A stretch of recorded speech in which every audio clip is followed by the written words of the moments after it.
You know, that no God shit. That upset your mother very much. It's not no God. It's just God is dead. Who said that? Nietzsche. He's a 19th century philosopher from Germany. Anyway, that's why I'm not getting confirmed. Enough with that shit, all right? Your confirmation's coming up this weekend, and you are getting confirmed. That sucks my nut. Hey, you got a lot of balls, you know that? You go to Catholic school, and your mother wants it. Yeah, what does she know? She knows that even if God is dead, you're still gonna kiss his ass. A little Sopranos metaphysics for ya. And why not, for various reasons, including it's the favorite show of our astral guest, my friend and one of my favorite Bible scholars, Robert M. Price. Buckle your seatbelts, because where we're going, we don't need any roads. We're flying with the wings of Icarus, not made of axe, but the very dreams and high reason that the God of this world and his hating angels stole from us, but now we have back, as we have back the fire from the gods. I am not a number. I am a free man. Welcome so much to Aeon Byte Gnostic Radio, broadcast at the virtual Alexandria, that state of mind where East meets West, always through the God above God that can. Heresy shouldn't be this much fun, but it just is. It just is. In Alan Moore's exploration of anarchism, V for Vendetta, the tortured protagonist V says, people should not be afraid of their governments. Governments should be afraid of their people. The Gnostics were the original anarchists, disrupting the classic chain of being that said our rulers were an extension of the gods, and still do if you listen to fundies and mullahs. Therefore, the Gnostics would say, people should not be afraid of their gods. God should be afraid of their people. You don't have to be afraid anymore now that you've arrived and we stand together. To consider the possibility that God does not like you, never wanted you. In all probability, he hates you. This is not the worst thing that can happen. It isn't. We don't need him. We don't agree. I gotta go. Fuck damnation, man. Fuck redemption. We are God's unwanted children. So be it. Also, the Gospel of Philip does say, men create God. That is the way it is in the world. Men make gods and worship their creation. It would be fitting for the gods to worship men. And lastly, it was Philip K. Dick and Vallis who wrote, we did not fall because of a moral error. We fell because of an intellectual error, that of taking the phenomenal world as real. Therefore, we are morally innocent. It is the empire in its various disguise, polyforms, which tells us we have sinned. What is the Matrix? Control. The Matrix is a computer-generated dream world, built to keep us under control. I am Abraxas, in his meat sack incarnation of Miguel Connor, broadcasting from the lawful but frigid dystopia of Chicago.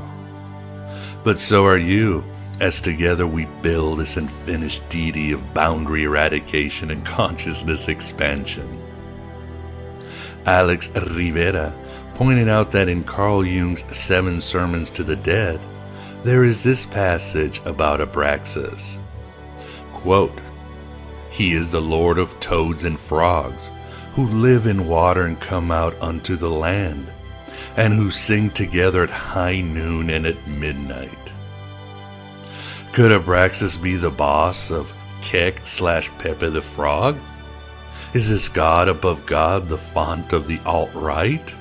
Don't know about that, but I think the frog archetype might be something modern magicians need to look into more.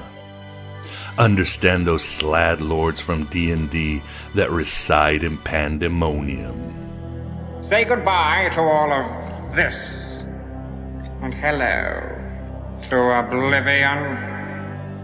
As mentioned, on this April, the year of our Demiurge 2017, our astral guest is Robert Price. He'll be discussing his latest book, Blaming Jesus for Jehovah. So you know we'll be getting into some neo-Marcionism, some old-time Gnosticism, some classic mythicism, and definitely some Dionysian freethought. We'll find how the Demiurge is firmly implanted in the New Testament, certainly in the form of the Orthodox Jesus. Information you need on various levels, as always. As the saying goes, whom the gods would destroy, they first make mad. So the true rebellion and victory is to gain our sanity, that soundness of thought, to access our news or logos. Keep building up Raxus. Slugs! He created slugs. They can't hear, they can't speak, they can't operate machinery. I mean, are we not in the hands of a lunatic? If I were creating a world, I wouldn't mess about with butterflies and daffodils. I would have started with lasers. 8 o'clock, day one. Always great to have Bob back, and check out some of his past interviews, scattered on YouTube, but you can find direct access to all of his interviews at our Arch of a Past shows. For more information on Bob, as always, please visit mindvendor.com. 2 important announcements. The first half of the show will be openly available, while the second will be accessible to those who subscribe to our Arch of a Past shows, and that includes high-level Patreon supporters. This is a way to further monetize this venture and keep the lights of the Pleroma on each month. Doctor Who said love is a promise, and I promise I will keep growing this red pill cafeteria.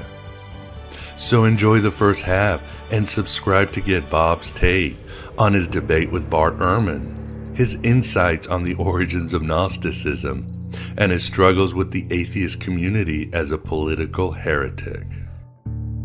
Second announcement is that I will be giving away 2 complimentary tickets this month to the Mythinformation Conference, number 4, held September 30th in Milwaukee. Brought to you by the amazing cats and my friends at Mythicism Milwaukee.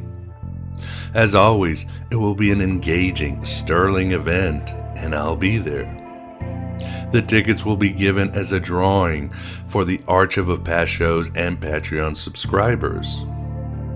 For more information on the event, please visit mythicismilwaukee.com/mythinformation-conference. The idea that religion and politics don't mix was invented by the devil to keep Christians from running their own country. Remember, I can't do it without you. So if you can, help us out at PayPal or the US Mail. And as mentioned, you can join our Arch of a Past shows for a mere $5.99 a month, where you gain access to more than 350 shows with the best and brightest on Gnosticism and Western esoterica at your sulfur-stained fingertips. You'll also get unique content, like joining our exclusive Facebook group, The Inner Sanctum of Gnosis, where you will receive videos, tailored content, and also where you can ask me questions directly, and already our past guests are appearing to directly answer your questions, including Bob, who will be there. So please join this growing community of heretics, mystics, and madmen. Much appreciation to you keks and anti-keks who help out every week. All forms of support are found at thegodabovegod.com, or simply email me, Miguel at, you got it, thegodabovegod.com. You clearly don't know who you're talking to, so let me clue you in. I am not in danger, Skylar. I am the danger. Let's keep staying sane from those gods trying to destroy us in these strange, strange times. Strange and odd, like that stupid Darth Vader castle in Star Wars Rogue One, with the lava waterfall. Or as ridiculous as in Star Wars The Force Awakens, in that scene with the stormtrooper with the flamethrower. Why is there a stormtrooper with a flamethrower? And a waterfall of lava out of Darth Vader's castle? Surprised I didn't see any frogs jumping out. And someone please give Chewbacca a medal. Am I wrong? No, you're not wrong. Am I wrong? You're not wrong, so you're just an asshole. Okay, then.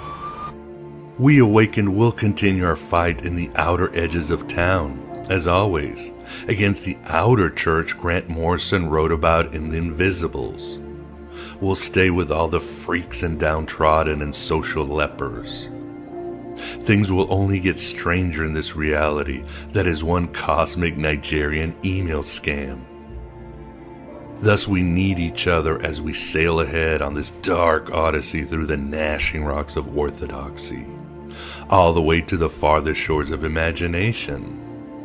As the archons in the lead and the cosmic deep state attempt to strike us down with avalanches of misinformation, disinformation, and, yes, information. False plastic gnosis, borrowing from Radiohead. Fumbling towards ecstasy, borrowing from Sarah McLachlan. Screw that. You think you guys are heroes for killing innocent people? It's because of assholes like you that we're even in this fucking place, you fucking cowards! Well, maybe if the people in your country stopped eating donuts and started realizing what their government is doing to the world, assholes like us wouldn't exist. Fuck you! Donuts are awesome! They're delicious. A waterfall of lava? A stormtrooper with a flamethrower? Frogs everywhere and ancient gods of chaos coming to take us away. Aha, aha. We also end the show with a reggae tune from a listener, Cody Douglas, called "Yah Take Me Away." Very appropriate.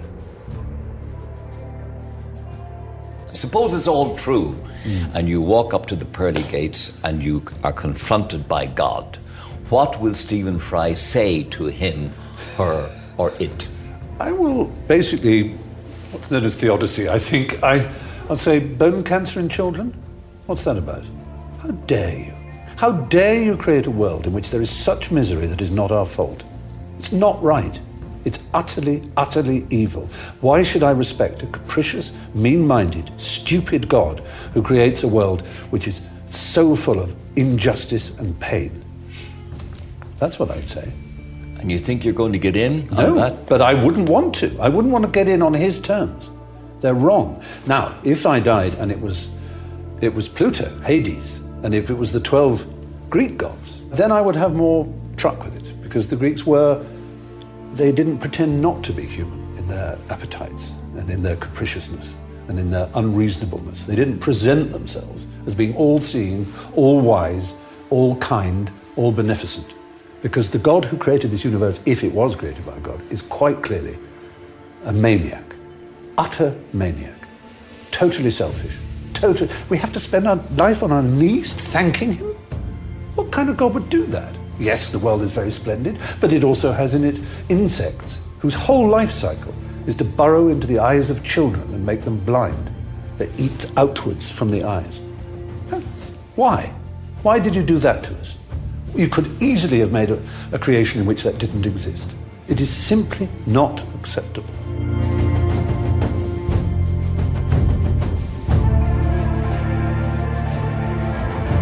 This is the AM Byte interview, and with us we have definitely the pleasure of having back Robert Price, this time to discuss his book, Blaming Jesus for Jehovah, Rethinking the Righteousness of Christianity. So, Bob, how are things under the oppressive yoke of the Archons? Oh, well, tolerable. I just got back from a brief vacation in the Pleroma, but getting used to the chafing yoke of the fallen angels. Yeah, those Nephilim, they'll always get us, but especially when you write a book like that, I'm sure they can't be happy. So, just briefly, Bob, why did you decide to write this book with such a provocative title? Tell us a bit about the book. Well, a friend of mine actually suggested it and asked me to write it, and it gave me a list of topics, and I thought, well, this sounds pretty amenable to me, and so I went ahead and wrote it. He had some interesting ideas I had not thought of, like the unsuspected importance of the Trinity in this whole matter of ethics. And so I put it together. It was great fun, and the name, the title I came up with, it just suddenly dawned on me. This was really the point of the book, that you can't just do the good cop, bad cop thing in Christian theology and say, well, yeah, I know that the God of the Old Testament is a pretty rough customer, but that's okay. We've got Jesus now. You can't. I mean, this has an awful lot of relevance to Marcionism and Gnosticism, but if you don't go that route and you're insisting, Jesus is of one nature with the Father, he's part of the same Godhead, then you really can't get Jesus off the hook. And so I'm trying to show the fatal contradictions within traditional theology. Yeah, you definitely do a good job of that, and we'll certainly get into that. I mean, you start the book with saying that basically liberal Christians are always going into damage control. What do you mean by that? Well, the whole endeavor is really damage control.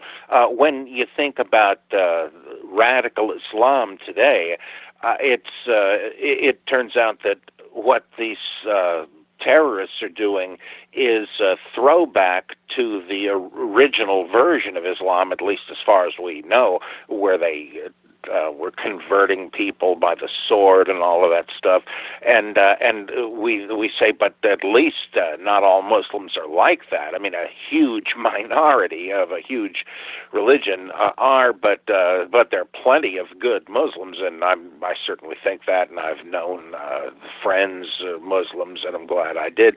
But what has happened there? Well, damage control. There's been a sort of an inevitable forced assimilation to modernity and to pluralistic societies, and that takes the edge off it.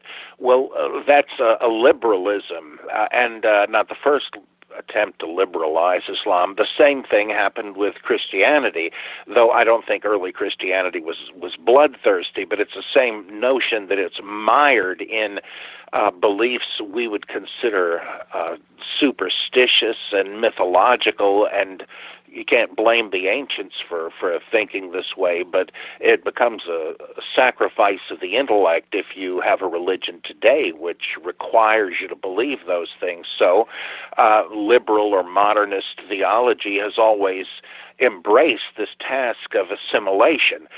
Look, we live in a world where we know things the ancients didn't, and you can't just ignore that. So evolution becomes part of theology, though it's very difficult, more so than liberal and modernist type Christians think to do that successfully. Biblical criticism, the same thing. You say, well, maybe that's a gift from God. We should put a good face on it, but it is terribly undermining. And same with philosophical developments, but especially morality. Again, I don't want to accuse early Christians of being bloodthirsty, though, of course, with the Crusades and the Inquisitions, that does happen. But it's the idea of morality and what is your moral paragon. It has to be your God. And if God is depicted over and over again as a kind of a fierce tyrant, it's no surprise you're going to have outbreaks of Christian bigotry and militance. So I think that the whole liberal endeavor is an attempt at accommodation and damage control, and I just don't think you can do that. If the only way, it's almost like killing the patient to get rid of the disease, and so I think it's kind of a failed effort. Yes, and your book, of course, goes into a lot of the issues with Jehovah, aka the Demiurge in the Old Testament, and most listeners are probably very aware of his many atrocities. You call him a tribal totem. He was basically just a volcanic god, and you give a lot of examples. One I thought that was very interesting is in Matthew you have Herod the Great allegedly slaughtering children. And most people believe that goes back to the Pharaoh. It's a parallel to the Pharaoh. But you show it's actually a parallel to, well, the Demiurge, right? Yeah, I mean, the Pharaoh and Moses thing is certainly there, but look at the role of the Old Testament God in these atrocities. In both cases, he actually goads the Pharaoh into further mistreatment so he can make a show of knocking him down, and then he helps him up and enables further abuse of Israel in order to knock him down again. It's plague after plague. And in the New Testament, why did God send angels to warn Joseph and Mary, not the rest of the parents in Bethlehem? And God does come across much like Herod the Great, as Alfred North Whitehead said, this God that demands groveling and constant praise. What is this? It's just the stereotype of the silliness of the Oriental despot before whom all of his subjects have to cringe or he's going to get mad. I mean, this isn't even really the Christian God. It's the biblical God. But is this really what Aquinas and Anselm were talking about? Calvin, sort of a bad character, but did he really even think of God this way? It's the Old Testament God is like Zeus, really, and that's one way of framing the whole problem, like the old statement of Pascal that the God of Abraham, Isaac, and Jacob is not the God of the philosophers. Next question I had for you. When do you think, or when did Jehovah sort of become or evolve into the God of the philosophers, the one? Did this happen before Christian times or more or less around during Christian times? Just before, I would say, because the first one we can tag with this is Philo of Alexandria, who he knew too much philosophy to disregard it. He was heavily influenced by the Stoics and by Middle Platonism, and to the point where to legitimate what he had done, reinterpreting God this way, he had to say, I bet Plato got all of his ideas from reading the Pentateuch. Oh my God. Of course, he figured he must have understood the allegorical point, but you're really trying to make lead into gold that way, and what he did is really the decisive step, and it already implies what Anselm would say over 1,000 years later, that once you know that God is being itself, etc., you can't say that God loves us even.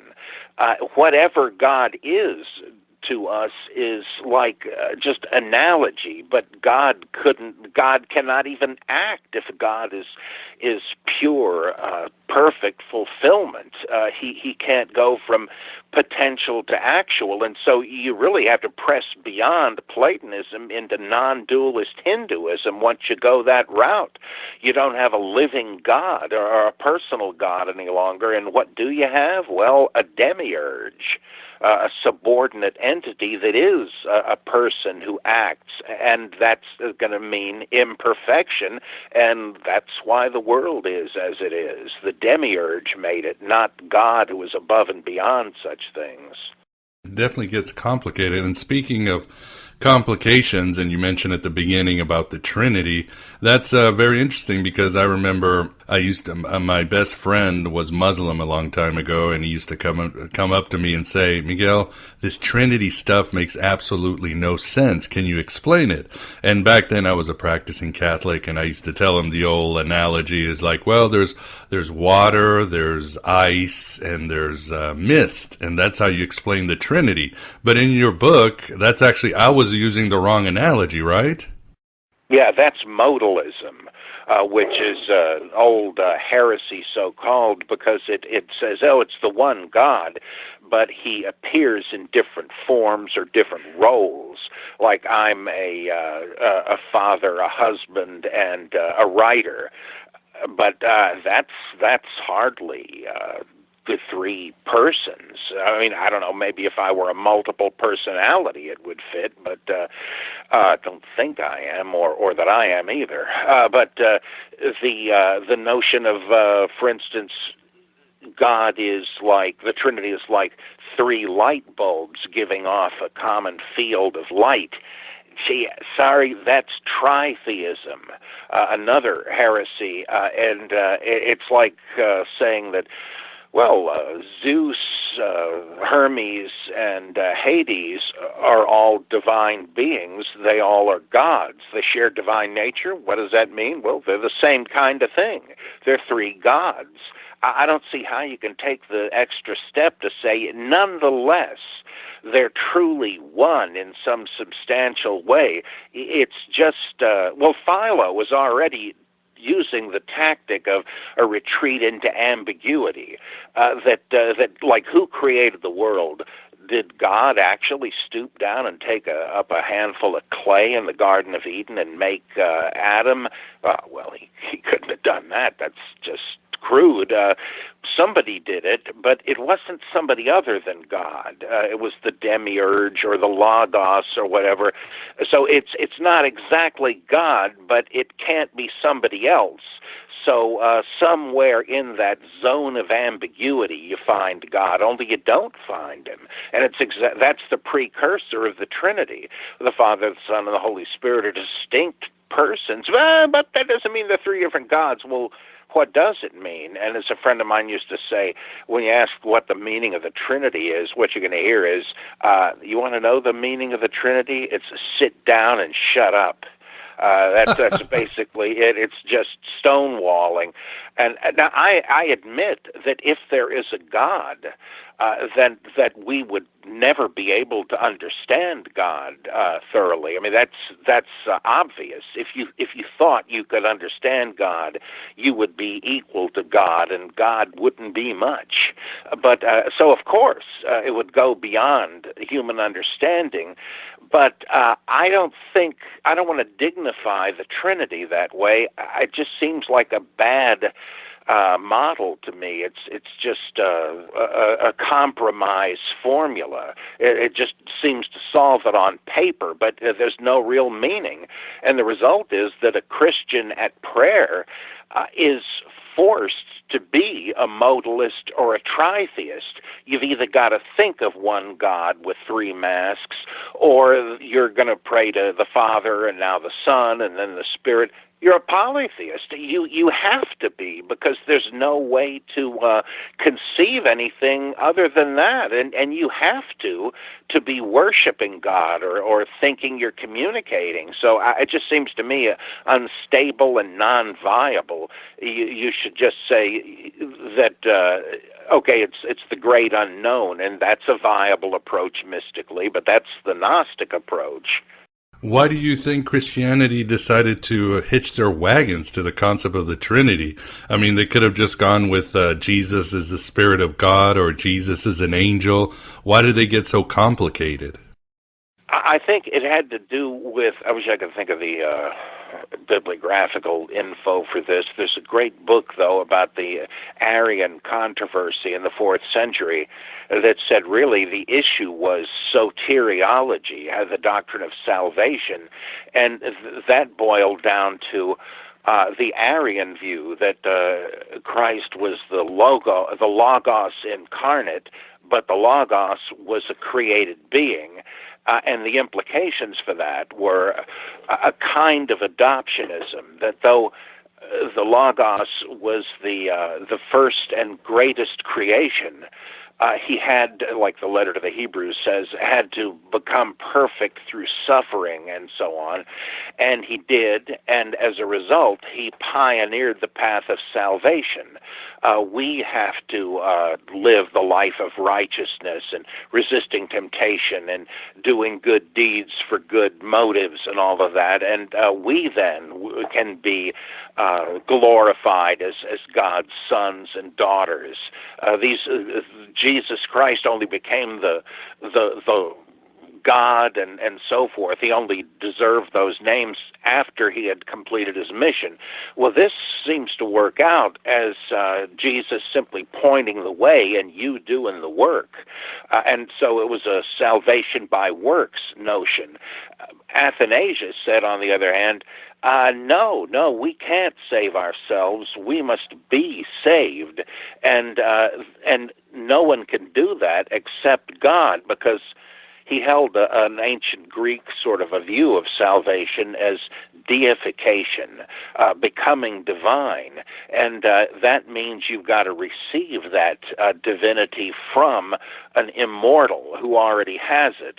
And so you allow yourself to be saved, and that especially happens in the sacraments, which infuse divine nature. And, of course, this will come to its great climax at the resurrection at the end of the age, when we will be absorbed into the divine energy. It just avoids being like non-dualist Hinduism thing by a little trick. They didn't want to say, like Athanasius said, God became man so that man might become God, but they kind of put on the brakes and said, well, that doesn't mean we share the divine nature exactly, but the divine energies we do. So that may be a difference without a distinction. But it kind of boiled down to a Catholic versus Protestant idea way in advance of it. If Arianism is right, we have to do the work, as Jesus did and became an example. But if Athanasius is right, God became Christ to save us, and we have to let ourselves be saved by grace. And so it had to do with a whole life of spirituality and what you thought the goal was and how to achieve it. And so strangely enough, whether Jesus was the created Logos or the uncreated Logos was a function of that dispute. If he was on God's side of the line, then he can transmit that deity to us. But if he's on our side of the line, he needed to be saved himself and can't save us. So it is a real complicated thing. But that's a great example, by the way, of systematic theology, not just a ragtag bunch of beliefs, but how the implications of one doctrine for another. So I don't think it was, and one other thing, of course, it was that they wanted to maintain monotheism now that Judaism had achieved it, but they wanted to worship Jesus. They didn't want to say, well, we're polytheists, we have a Christian pantheon. No, that would just be ruinous for public relations' sake and for self-identity. And notice the people that cut off the Old Testament didn't mind having a kind of a pantheon, Gnostics, Marcionites, and so on. But the ones that wanted to keep the Old Testament, the emerging Catholic Church, had to keep monotheism. And I think that they were the ones that came up with the Trinity.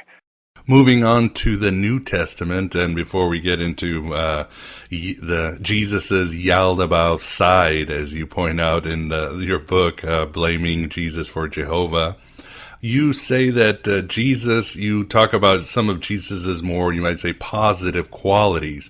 One of them is you say Jesus is humanistic. What do you mean by that, Bob? Well, he took, the way he's depicted in the Gospels, he is actually kind of like the real-life Pharisees trying to ease the burden of the Torah. and this is the subject of a lot of the debates with the Pharisees and others, that he's saying, you can't work on the Sabbath, granted, but that doesn't mean you can't heal somebody, and which is more important, or you can't feed somebody or do gleaning on the Sabbath if that's your only food option. The Sabbath was made for man, not man for the Sabbath.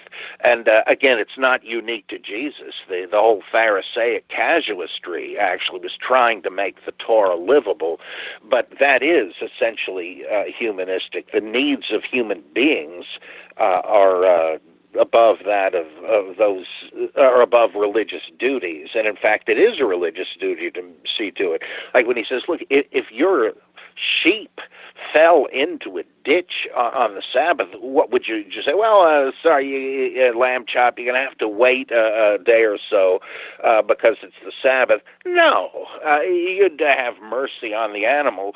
And isn't God going to have even more on his pet human beings? And that's that would be an example where he's more humanistic, I think. And there's a lot of great stuff to say about the Jesus of the Gospels, and I tried very hard to show that. It's foolish to just make Jesus a villain, as some people do, in a scorched earth policy.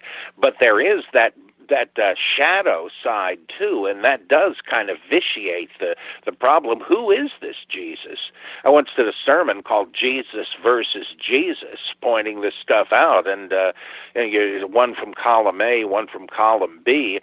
So the fault line that seems to divide the Old from the New Testament, Jehovah from Jesus, actually is seen to run down the middle of the New Testament. You don't have hellfire in the Old Testament, only in the New Testament. And so you need to, why do people love Christianity? There's a lot to love, but I'm afraid, there's this ticking time bomb of this cruelty and sadism inherent in it. Yeah, that's what I was going to bring up next. Your chapters on the eternal damnation remind me of Mark Twain's Letters from Heaven, where he says God was so sadistic in the Old Testament, he invented death to punish humanity. But then he decided that wasn't bad enough, so in the New Testament, he invented hell. That's basically what happened, right? Yeah. At least you were, like Ingersoll said, at least when you were just dead, that was the end of it. But no, how about hell? So they're eternally tortured too. What the heck? If you've got a God like this, who needs a devil? And then we're back to Gnosticism, right? That can't be God. And what do you know? It isn't. It's a lower being. So what happened? I'm sure it wasn't as simple as Jesus walked into town one day and said, hey guys, I just discovered this new concept called hell. It sucks for you. Where did hell come from? Strangely enough, it appears that it came from Sicily and the unique geography of it, with all the fumaroles and volcanic lava pits and things like that.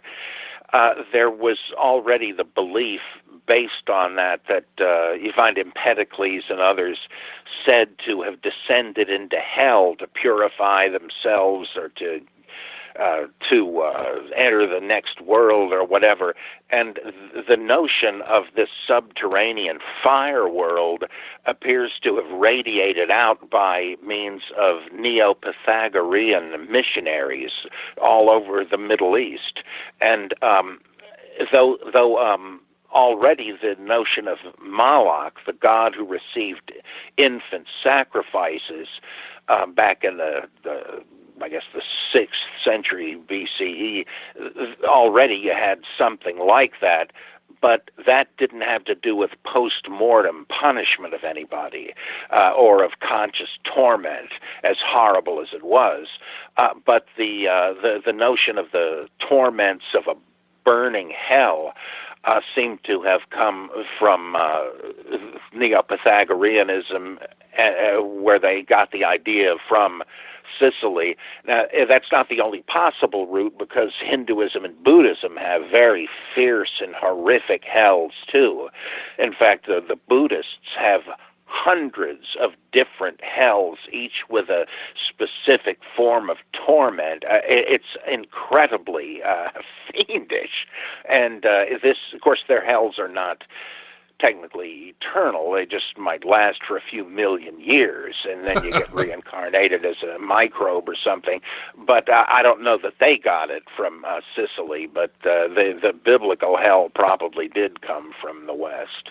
What about, didn't Zoroastrianism also talk of eternal damnation? And I think the cult of Orpheus had, I mean, I'm sure it was in the air as well in other places.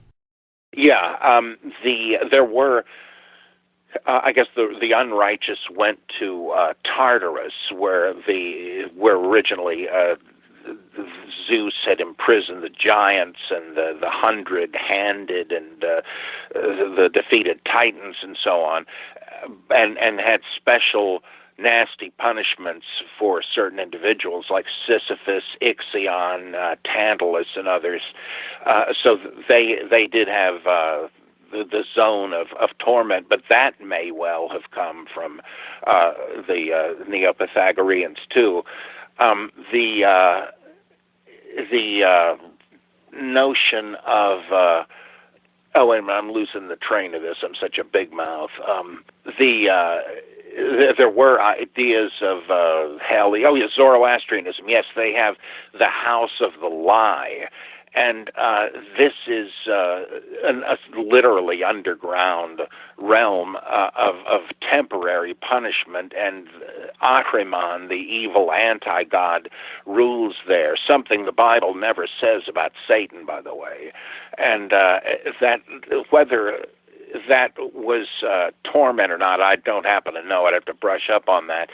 But they believed that at the last day, when the Saoshyans, the benefactor, descended from Zoroaster, when he raised all the dead, good and bad, everybody would have to undergo a bath in molten lead to purify them. And and if you had any redeemable part, that survived, and so you were ultimately saved. But if you were completely wicked, like certain politicians I could name, you would be completely consumed. There was nothing left, and yet even that wasn't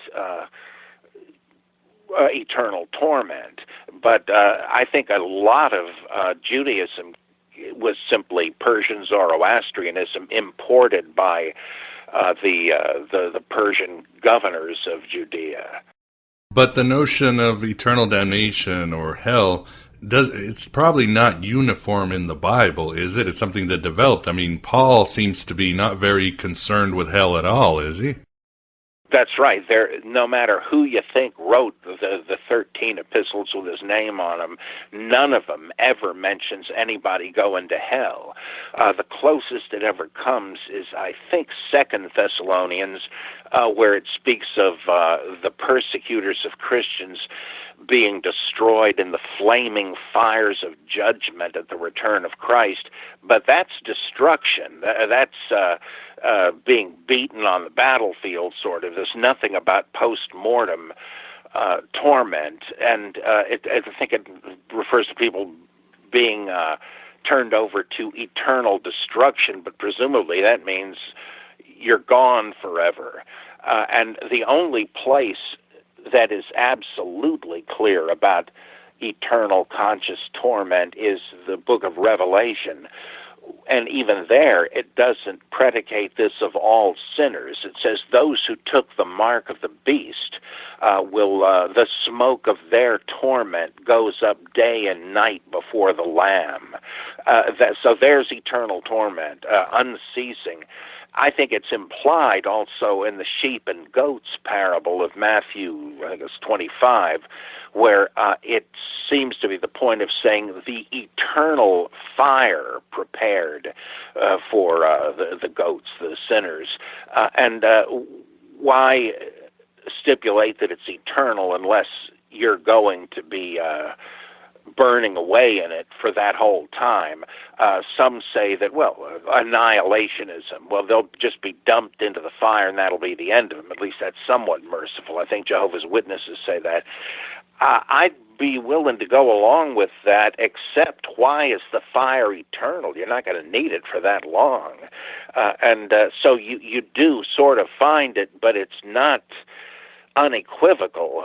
It seems clear in Revelation, but it's not clear that it's everybody who is not saved that suffers it. In Matthew, I think it's implied. And in 1 Corinthians, though, when they discuss what happens at the end when Christ comes back to the earth and defeats death, he's the first fruits resurrected from the dead, and then those who belong to him. What about the wicked? Apparently, in Revelation and in Acts, we hear that they are raised to face judgment, but they just don't show up in the 1 Corinthians timetable. It seems to imply resurrection is salvation, and damnation is just staying dead. So exactly as you say, there were various views, and of course none of that shows up in the Old Testament. Who did the Christians think was running hell back then? I mean, I think they thought even in the 1st, 2nd century, Satan was still just running around doing his thing, right? Yeah, he's the prince of the power of the air, and it was depicted as being in the lower heavens. And the idea that he was in hell, I don't see it. When there are descriptions I guess the closest thing to that would be the personification of Hades and of death in the book of Revelation. It seems to imply that when it says that death and Hades brought forth the souls that they had, but then they were thrown into the lake of fire, death and Hades themselves. So Hades, I think it's just directly borrowed from Greek mythology, and as the god Hades, basically. And then you had the angel Abaddon from the bottomless pit. Perhaps he was understood to be the warden of it, but it never explicitly says. It just says, like in what's the 1 Peter in Tartaros, the fallen angels are imprisoned there, but do they have prison guards of some kind? I don't think it ever says. I mean, that wouldn't be silly given that you're viewing it as a prison, but I don't think it ever specifies anything like that. In our modern times, it seems people have softened the idea of hell. What do you see as some of the most, I don't know how to call it, startling or ridiculous arguments about hell today? Well, the notion that a just God has no alternative but to sentence the sinners to an eternity of torture. Like, it's hard. I mean, there's some awful people who I would really like to see be punished or destroyed for what they've done, but can you even think of Hitler or Pol Pot deserving eternal torture? If you can, it's like you're picturing God as Hitler, and it seems to me to be the ultimate absurdity, and that God created human beings knowing that most of them would wind up in this state. It's just so ridiculous. It turns the idea of a loving God into an illogical absurdity, like a squared circle. There's no way to rationalize it, and every attempt to do so sounds so pathetic and ridiculous. You have to say with Ivan Karamazov in The Brothers Karamazov, if I have to defend what God allows, so he must have some good reason for the suffering of children, I'm complicit. I'm an accomplice. I can't do it. I would be destroying my soul in order to save it. That's where we're left, I think, and that is ridiculous. I'm not sure what specifics people are now thinking would happen to the damned in hell. I mean, the Buddhists certainly had a lot of imagination on that score. I've never really heard much except in the early Christian texts like the Apocalypse of Peter, which is pretty imaginative as to specific punishments doled out, and Dante, of course, is based on that. But that's one thing I don't think I have heard much of in modern Christian theology, even among hell believers. Yeah, I think the Apocalypse of Paul in the Nag Hammadi Library has people being tortured or beaten up in the heavens, but it certainly seems temporal, and then they're sent back, usual stuff. That seems to be beyond eternal damnation. It seems like the cards are stacked, like you write in your book. It's not enough to have faith, is it? Or even a personal relationship. You have to accept a lot more than that. Yeah, the idea of salvation by cognitive works, I think Bultmann and Tillich both say that if you were to say, I agree, I accept Jesus Christ as my personal Savior, but then a couple of months later you go to church and say, I don't think the Bible is really inerrant. It just doesn't seem that way to me. I love a lot of it, but I just can't buy that. And this Trinity thing, you're kidding. What is this? They say, I'm afraid you're no real Christian at all. But I have a little talk with Jesus and all that. I've got a personal relationship with Christ. No, you don't. You may think you do, but ultimately you've got to believe this creed or you're damned. Well, silly me. I thought it was God's grace received through faith. I mean, I think I'm doing that, but that's not good enough. It's just a kind of a bait and switch tactic. And what would you say are some of the other less likable characteristics of Jesus or the theology coming out of the New Testament? Well, one of the biggies would be the divorce thing, as Jesus seems to have an inflexible view of that, but it's not absolutely clear to me. He says the commandment allowing divorce was an accommodation to the hardness of the human heart. He doesn't really say the heart of humanity is no longer hard. He isn't necessarily saying that divorce is off limits. It's regrettable, but what are you going to do? So that one may not be so bad. I suppose the worst one is that Jesus is made in Mark 7 to seem to approve capital punishment for kids who curse their parents. It could be that somebody just didn't realize what they were saying, but he rebukes the Pharisees for saying, you allow people to yank the money that we're going to use to feed and care for their aged parents, you're going to yank it away and give it to the temple instead? What about honor your father and mother? Which seems to mean take care of them. You would rather do this and violate the commandment, whereas the Bible actually says that if anyone dishonors his parents, let him die the death. And you guys think you know better, and you're negating the word of God on account of your tradition. Well, doesn't that kind of demand that Jesus is going along with the idea of stoning recalcitrant kids to death? I mean, he's doing the same thing the others are if he says, well, of course, we're not really going to do that. Hey, you're nullifying the commandment in favor of your own opinion. So that one, it may be that somebody just didn't think it through. The whole thing couldn't go back to historical Jesus anyway, because the whole debate is based on using the Greek translation of the Bible, which they certainly would not have been doing in that milieu.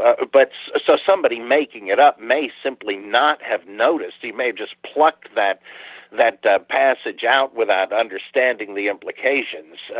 But there again, we're reduced to ambiguity and equivocation. It's hard to even say what it's supposed to mean, but that would be one of the biggies. And this isn't like culpable or anything, but there is the erroneous prediction of the end of the world in the current generation. Is the one thing Jesus is depicted as saying a lot of things about the unseen world of God, and you're just going to have to take his word for it. He's been there, you haven't, he's the expert. But the one such claim he makes that is testable failed the test.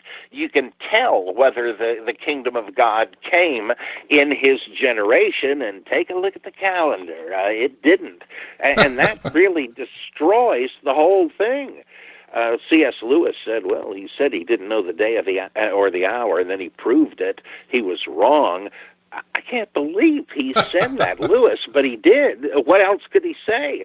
But of course, that means Jesus would not be a reliable authority on anything else. Reimarus pointed this out. There's no apologetic argument you can give for that, and that's just damning. Of course, people try to get away from it by reinterpreting generation and all that, but it's just ludicrous. Yeah, don't they say that generation means race, and it's only as long as they're Jews or something like that? Yeah, it could mean that. It could possibly mean that, and does in some context, but not this. It wouldn't even make any sense. I mean, the whole thing in Mark 13 is a timetable of events. This is going to happen, but the end is not yet. You're going to see this, and then that, and the other thing. And then finally, this generation will not pass away until all these things have happened. So it's a temporal, chronological thing. And nor would it even make any sense to say that this race, the Jewish people, will not pass away until this happens. What are you talking about? I mean, he says, lift up your heads when these things happen, because you know it is near, even at the door. He's talking to Jews. I mean, it's almost like redundant or tautological if he meant to say that, well, don't worry, they'll still be Jews. What are you saying? I don't get it. I mean, human beings will still exist? Well, that's pretty obvious. Or who's the judgment going to be on?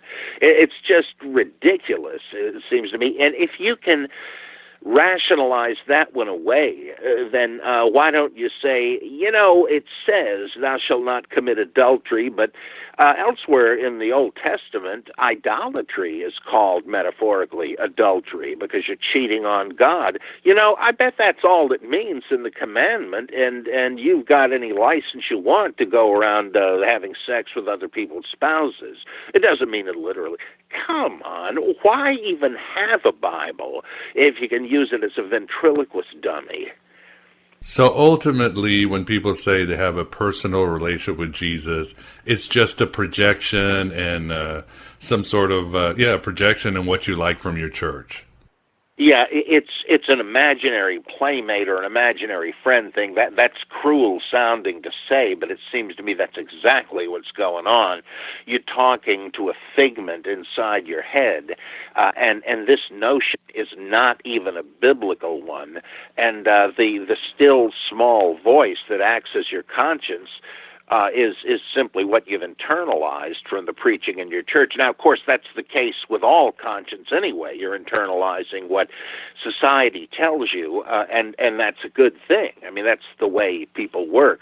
But here, it seems to me something more is being claimed, that you're actually in communication with a supernatural source, and that, disappointingly, turns out to be simply the party line of church preaching, and you're really kidding yourself. The first people that came up with this were some of the Lutheran pietists, and from what I have read of their works, when they talked about imagining Jesus right there with you, and what would he think of what you're contemplated doing it? Would he be cringing or crying? Oh my God, look at this idiot. Is that what he would be doing? They didn't mean you were actually having an interchange with Jesus. It was an imaginary thing. Just what would he think? It's like saying, what would Jesus do, or what would Jesus say? I mean, that's a credible thing. But to say that Jesus is actually telling you this or making you feel bad, you're really kidding yourself, and it's not even biblical. An argument to sort of brush this aside that people use is that, okay, well, yes, the Old Testament God and Jesus, but Christianity was a glowing success. It came out of nowhere like some sort of rock star. A star was born. It was an amazing religion that just spread like wildfire. What's the problem with this argument, Bob?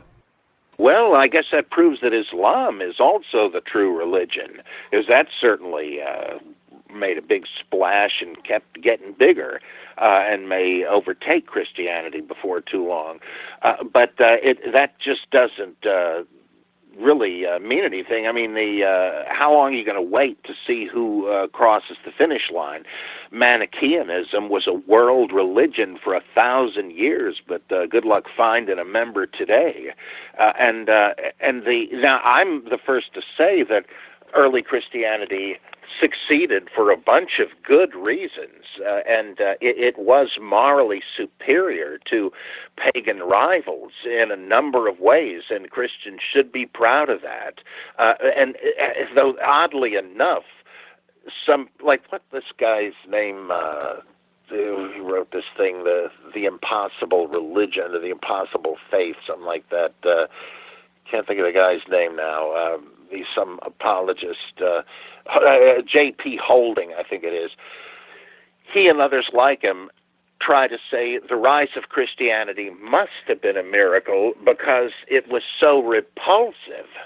And nobody would have been attracted to this, and so the fact that they were must mean that, what, I don't know, that the Holy Spirit hypnotized them all. But this is an incredibly idiotic argument. Better to say that for a number of reasons it had a good product to sell and was rightly attractive. They used to get together money to manumit slaves. In times of earthquake and famine and plague, they would go out and take care not only of their own, but of non-Christians. Julian the Apostate, the Roman emperor, said, boy, why can't we have clergy like these darn Christians? There were a lot of good points. It deserved to grow, and it did. And there were other things, too, like there were people that assimilating Jews who kind of liked Hellenism and felt a little odd keeping all the Torah regulations. Well, holy mackerel, here's something based on the same basic religious tradition, but it doesn't require all of this stuff. I mean, there are a lot of reasons, some noble, some just convenient, that led to the rise of Christianity. It's no surprise, really. And there you have it, my beloved truth seekers, the first part of Bob's interview. The second is available for our subscribers at our Arch of a Past show or high-level Patreon members. In the second part, Bob grants us his takes on his debate with Bart Ehrman at the Mythinformation Conference, his insights on the origins of Gnosticism, and his struggles with the atheist community as a political heretic. It really gets very juicy. Again, this is another way to monetize and improve this Red Pill cafeteria, and you will see the results this year. It's only a mere $5.99 a month. And of course, if you got holes in your pocket and you really want this content in the name of Yaldi Baldi, just email me and I'll send you a complete show. In the end, it's not Gnosis unless you give it away. And don't forget that in April, we'll be giving 2 free tickets to the Mythinformation Conference to any subscribers. In the meantime, write your own gospel, live your own myth.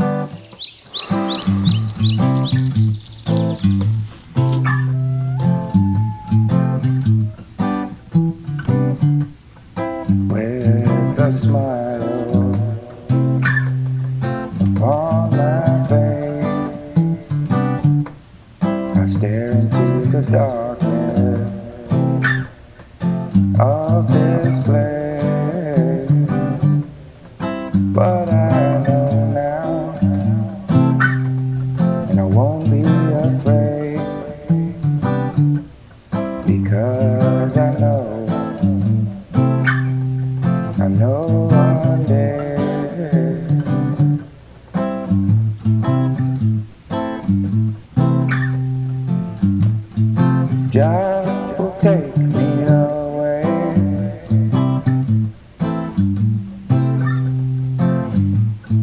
Jah will take me away.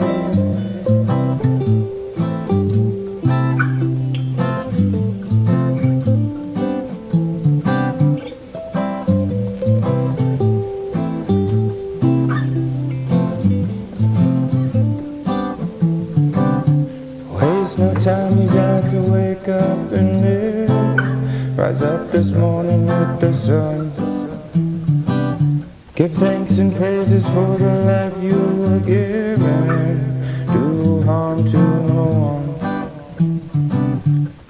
Jah live, children, yes, Jah live. You got to keep pushing on. Jah live, children, yes, Jah live. Gotta keep pushing on. That's why with a smile upon my face, I stare into the darkness that is this place. But I know now, and I won't be afraid, because I know one day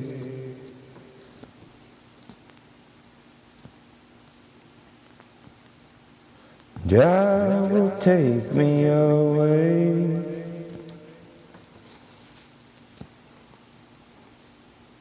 Jah